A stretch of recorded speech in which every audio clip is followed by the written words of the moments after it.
Croeso. Good afternoon and welcome to the final session in our latest webinar series, What Does Good Look Like? Brought to you by the Centre for Digital Public Services, or CDPS. And it's really fantastic to, again, see so many people here from such a wide range of organisations. So thank you so much for taking the time out to be here with us. We really appreciate it. Just to let you know that this session is being recorded, so feel free to turn your cameras off. I'm Jemima Monteith-Thomas, Head of Standards at CDPS, and whether you're an experienced digital professional or whether you're just starting your digital transformation journey, these bite-sized sessions really aim to give you some practical takeaways and hopefully some inspiration to embed the digital service standard for Wales, create some meaningful impact in your organisation and deliver improved user experience. And if you missed our previous two webinars with Pobble Group and AdNod, please don't worry, they're all available on our CDPS YouTube channel, and we'll pop the link to the playlist in the chat for you to bookmark. And this session will be added there as well afterwards. So before I introduce you to our guest today, I'm going to give you a really quick overview of the Digital Service Standard for Wales for those of you who might be less familiar with it. So apologies for those who have tuned in for all three sessions. This will be the third time you've heard this, but I think it's important. So the Digital Service Standard for Wales is a set of principles that define what good public services look like and helps public sector organisations in Wales design and deliver efficient, cost-effective and user-centred services. There's lots of alignment with other service standards, such as the UK Gov standard, but there are some key differences that are specific to the context we're working in and to the needs of people in Wales. And the standard itself is made up of 12 principles grouped into 3 areas. The 3 areas are meeting user needs, creating good digital teams, and using the right technology. To see the standard in full, you can go to the CDPS website, and we will also pop a link in the chat. And on our website, you'll also find a range of tools and resources to help you to understand more about the standard and to support you on your journey to design good public services. And in today's session, we are delighted to welcome Emlyn Nash, Operational Manager Digital Delivery at Cardiff Council. And with nearly 25 years of experience in the public sector and a really strong foundation in customer service, Emlyn's role has evolved to focus on creating a consistent, user-friendly digital experience across multiple platforms, including the Cardiff Gov mobile app, the cardiff.gov.uk website, and Cardiff's chatbot, Bobby. In recent years, Emlyn has concentrated on automation initiatives, leveraging robotic process automation, RPA, to help address some of the financial challenges facing the organisation. So in the next 20 minutes, Emlyn's going to tell us how data analysis has enabled Cardiff to build a compelling business case for change and design a practical roadmap for process automation, bringing point 12 of the Digital Service Standard for Wales, use data to make decisions, to life. So please do feel free to share your questions, your insights, your experiences in the chat as we go through the session, and we'll make sure that the time at the end to cover anything that's been asked or shared. So without further ado, I will pass you to Emlyn. Afternoon, everyone. Oh, God, that's a terrible picture. Right, let me just take control of the slides a second. Okay, so as mentioned, it's quite a long kind of introduction to myself, makes me sound very grand. But so I'm Emlyn Nash, I'm the operational manager for digital delivery within Cardiff. And as mentioned, we have quite a few different projects on the go at the moment, but today we're focusing on the introduction of automation to Cardiff. So today's session is a little bit of a potted history about how we've approached automation, but also to touch on how we made the case for investment. And I will say now up front, apologies to colleagues from other local authorities who may be part of the WLGA subgroup on automation. You will have seen some of these slides previously. So the challenge then, well, the challenge, unsurprisingly, it's a prevalent one within public sectors. Obviously there are increased service demands, which leads to financial pressure that builds up in the system, and year on year we seem to be building a significant budget gap that each year we have to try and address by making efficiencies. As an organisation, Cardiff, we have a lot of processes within our organisation which are quite admin heavy. They're absolutely necessary for service delivery, but can also be painfully inefficient in the way that we use limited people and resources that are available to us. So there's a clear need for us to find more efficient ways of working, and also projects like this do give us the opportunity to work closely with services and help them improve their services. So how do we approach it? Well, first and foremost, what we need to do was understand what technologies were available to us. We were clear that a way of making improvements would be to automate some of our more problematic, more admin-heavy processes, but we weren't quite sure which tools to use. So we looked at all the ones that were in the marketplace, things like RPA, pure RPA using tools such as Blue Prism or UiPath, but also internally things that are available such as Power Automate. And we also touched on some of the products that were already in the organization that suppliers would have elements of automation within there as well. It was also important that we introduced the concept of robotics or automation in a way that's appropriate to services and to stakeholders to get them on board, and to senior leadership. And to do that, we identified a use case so that we could do a theoretical exercise and prove the benefits of automating a particular business process and what efficiencies could be gained from that. And then we were able to play that back and demonstrate where there could be savings. Now, important alongside that is to create a case that identifies both the best case and worst case scenario when it comes to doing this piece of work. And apologies straight away for the quality of the image of the slide. You don't need to see the detail on it. What you do need to know, though, is that each item within that process map is a step, and that's a step performed by an individual. So as a theoretical exercise to start making the case for investment, we looked at one particular process, which was invoicing for locality services and long-term care. And what you see there is the as-is process. Now, we have around 450 invoices from providers each month, and those are processed by an administrator who will work through around 95% of the steps. And that means they're rekeying information, saving files, copy, paste, save, copy, paste, save, all the way through that process. A supervisor will come into the process towards the end of it and approve within our SAP financial system.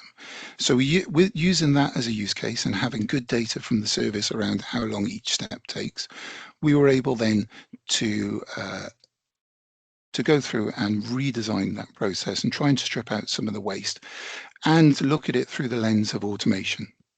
And what you can see is a much simpler approach.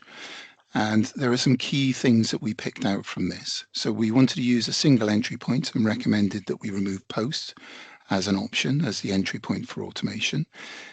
By redesigning the process with a view of automation, what we're able to do is reduce the administrator time. If you remember, they were doing around 95% of the steps. They now only would need to deal with the exceptions in the process, things that would drop out that do need a human to review. There's also the opportunity to upskill the admin. So whereas previously you would have had a supervisor managing the admins, now you have the admins managing the bots. And so that's how we would refocus those roles. And also that gives us the opportunity to use the admin to do the approvals as opposed to the supervisor. It's a very simple example, but helped to create a very specific case. So once we were able to play that back to senior management, we were able then to start thinking about what automation could mean in the wider sense. Just going back to that example there, what you can see here on screen are the best case and worst case scenarios. So we looked at what the time savings would be. In terms of the best case, that's a happy path with no exceptions at all and work that would run through automated from start to finish. What we were able to see was that the processing time reduces from 39 minutes to 10 minutes per item. And the lead time, now the lead time usually has pauses built in while we wait for someone else to pick up the next stage within it. That lead time reduces from 5 days down to 15 minutes. And going back to the worst case, we wanted to consider what that looked like. This would invoke all the exceptions within any automation that we do. So the processing time came down from 131 minutes to 44 minutes, and the lead time reduced from just over 3 weeks down to around 1 day. As I say, that was enough for us to get agreement to explore further. So we looked at a supplier to do a short consultation piece, and that was around 15 days effort. The supplier was brought in to conduct an RPA scoping exercise, and we wanted to have workshops. So we expanded that to around 30 teams. We had about 40 participants across the council. Now, the aim of this exercise was to, first and foremost, introduce what we mean by automation, introduce the concepts of where it could actually help within service areas. And then we were able to provide some homework for the services to go away and think about their processes and provide some of the data that we would want to use to determine whether they were worth automating. And then we had follow-up validation workshops, which took place to review the data. As a result of this piece of work, we identified around 153 processes, and we built up some estimated savings, which were based on the transaction volumes, the frequency, who was working in the process, and that meant that we were able to focus on high volume processes and create almost a priority pipeline. The important thing to remember here, though, is what we do want to avoid is finger in the air when it comes to data and how often something runs, because this is very much about how much time efficiency we can get. So broadly saying something takes around 5 minutes to complete, if the variance there goes up to around 15, 20 minutes and down to 3 minutes, we need to try and capture that as well. This is just an example of the kind of information we were capturing on the outputs from the workshops. There's some key information here, some high-level steps, a description of the process itself, how often it runs, whether there's any decision-making involved in the process, which is often key. If we're using automation, there's not going to really be any intelligence within there. So understanding what the volumes are, understanding what's required of the individual performing that task, how often they run, is it daily, is it weekly, is it monthly, how long does each item take to process? These are all key bits of information that allow us to build up a business case. Now, as you'd expect, we did have a supplier that came in, and the output from these workshops and this exercise was there was a business case with financials attached to it. I'm quite a skeptic when it comes to these things. So we did some validating once we had that proposal back to make sure that the numbers we were being told based on the work that we'd all put in was actually correct.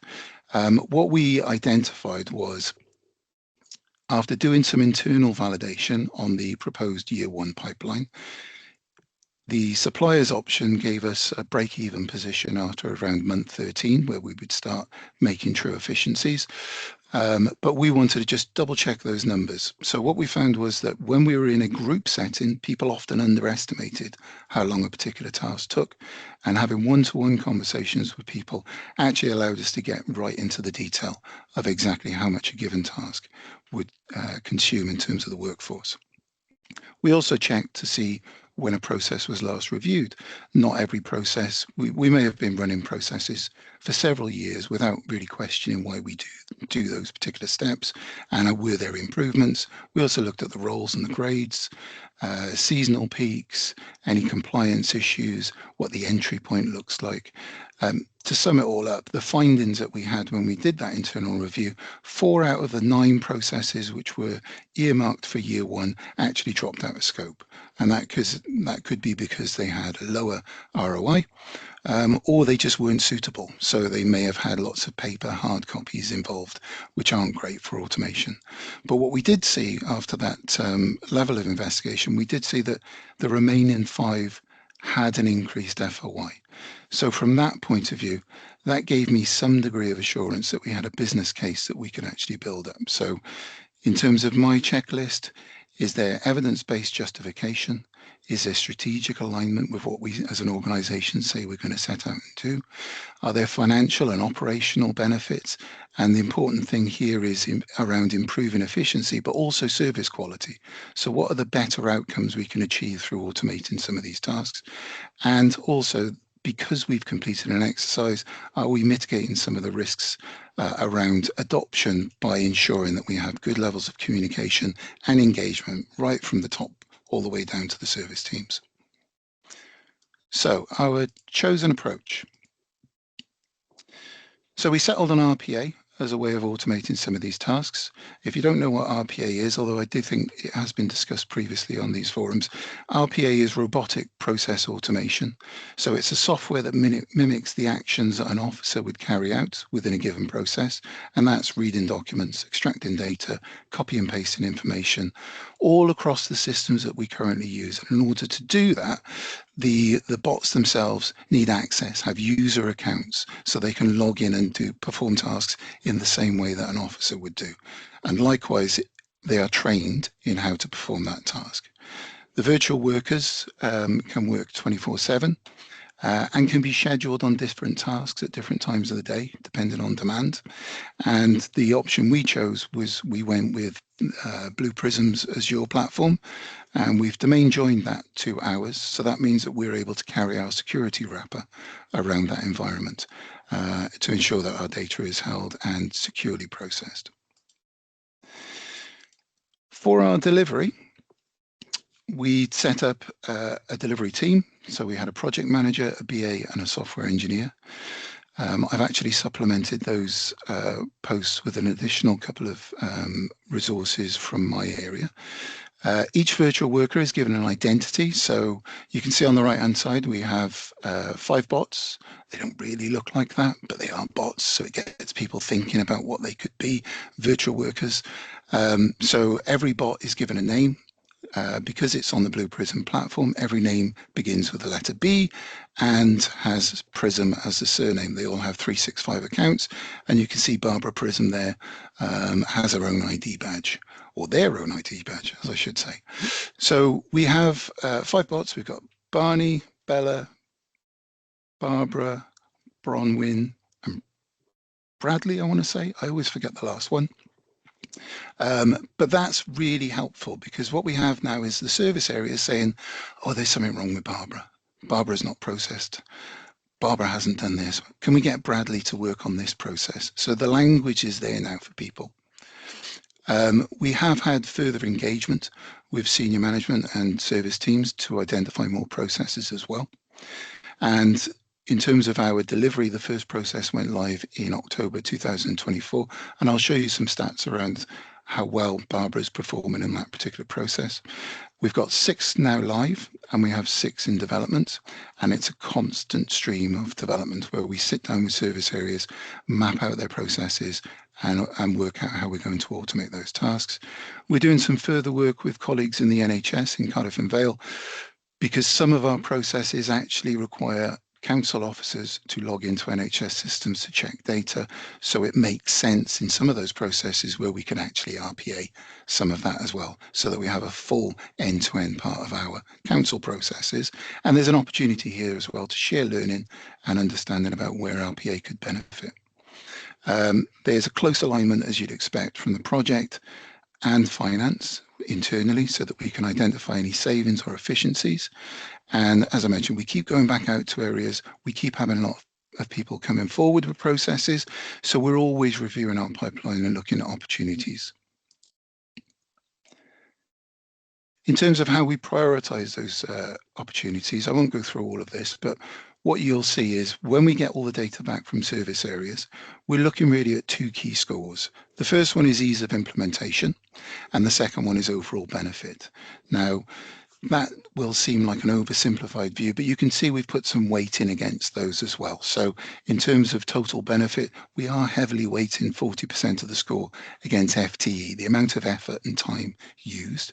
And in terms of ease of implementation, we're looking at things like the number of screens, how we would actually spy that process so that we can train a bot. These are all parts that we want to target, because with that data, we can really look at high benefit, easy to implement processes. Sorry, I'm juggling several screens here. So what does all that mean? Well, what we have is a priority matrix. Of course, we have a matrix because nobody wants to look at spreadsheets.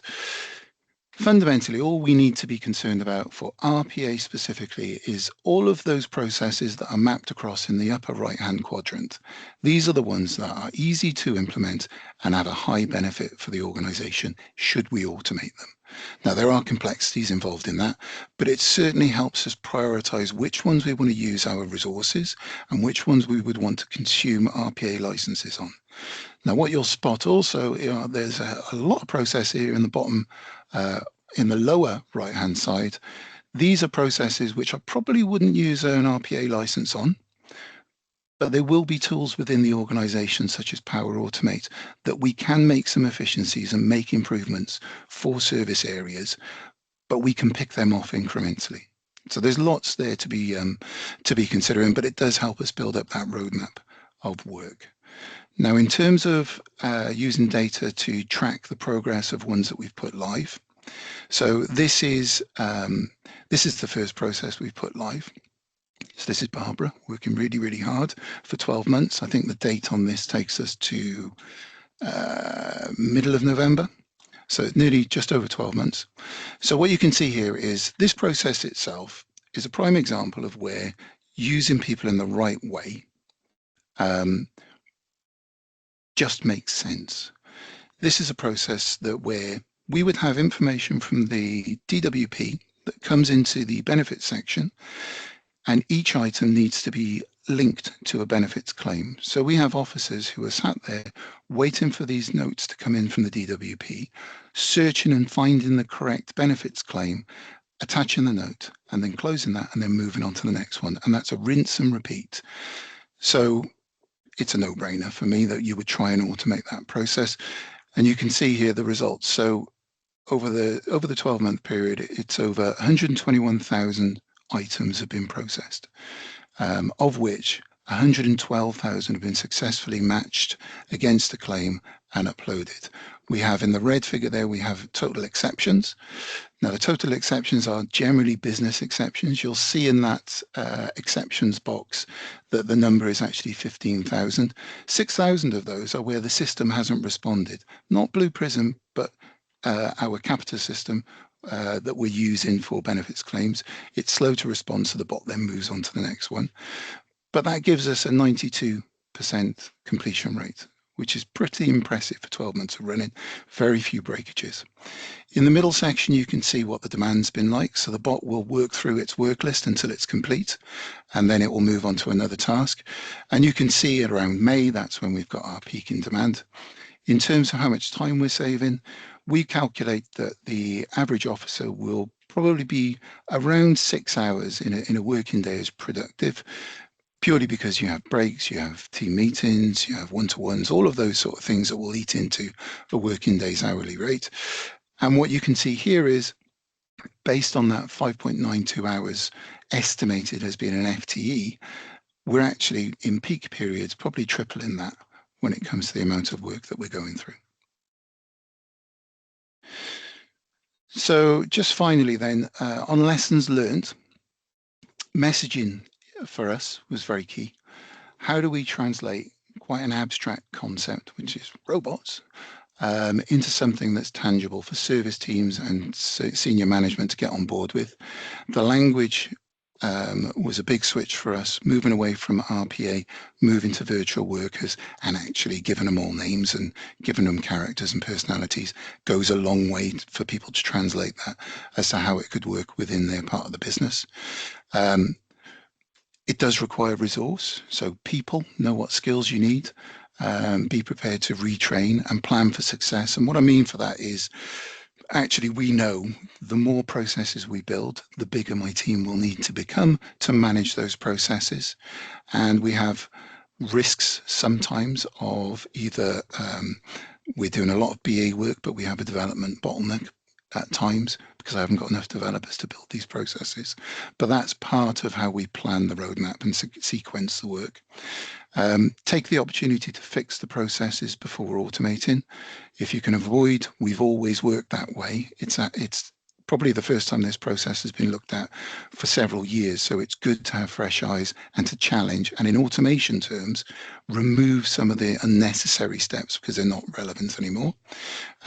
Identify what works within your organisation based on the skills that you have in-house, but also what tools are currently available. I touched on Power Automate. I know colleagues from other local authorities are very much in the Power Automate world, and that will, it's working out what's going to fit best for your organisation and what your skills are. Understand your internal support. So when processes change, much like you would with an officer, the bot needs to be retrained, and we really do need to manage them in that way as virtual workers. And as I mentioned, data is key. So avoid finger in the air numbers. Create good engagement working with the process experts. So make sure you're capturing accurate information about every step within a process. And this last one's quite important as well. It's be open to alternative narratives on efficiency. So efficiency doesn't just mean that I used to have a person doing this job, now I no longer require that person. There may well be, when we go back to the pressures and demands that public services are facing, realigning staff to reduce spend on things like peak, seasonal contracts, temporary contracts, reducing overtime, or managing your workforce planning if you have people that you know eventually would like to retire, is often the case, then maybe plan for that in which processes you're choosing to now automate. I think I've rinsed through that quite quickly, hopefully. Does anyone have any questions? Gavin? Yeah, just a two-parter. Did you have any difficulties getting system access for your RPA workers? And were the Blue Prism processes built in-house by you guys or with that third-party company? So I'll answer the second one first. So we built all the processes ourselves. We had some support from that third party, really, which helped speed us up in terms of training and getting people skilled in using the platform. There's a lot of online learning that our developers have gone through, and the business analysts as well, to get them up to speed. And sorry, the first question was around issues accessing systems, wasn't it? We have reached out to all contract managers and system owners that we are using RPA in to check if they have any objections. There is something specific in how we handle DWP data because there's a memorandum of understanding that's passed to all local authorities on how and what can access the systems and data there. So we keep that in mind. But to be honest, for most suppliers, when we've talked it through, it hasn't really been that challenging. The only challenges we've had is explaining to companies who have no idea about RPA what we actually mean by it. So it's translating that to say, you know, we have an officer and we give them an account. Well, we're going to have a robot with that account logging in and performing this task. But we generally will provide them with a full map and outline of what we're planning to do. That's amazing. Thank you. Okay.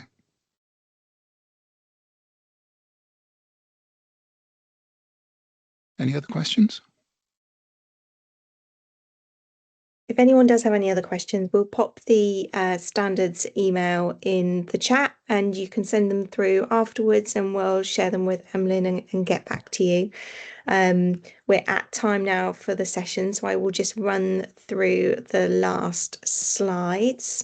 But really a massive thank you to Emlyn for sharing that. That was really fantastic. It really brought it to life. And it was really useful to see how you made that so accessible for people in terms of understanding as well, and also how important it is, you know, to have that really good data to gain that buy-in and to inform that decision making. So thank you.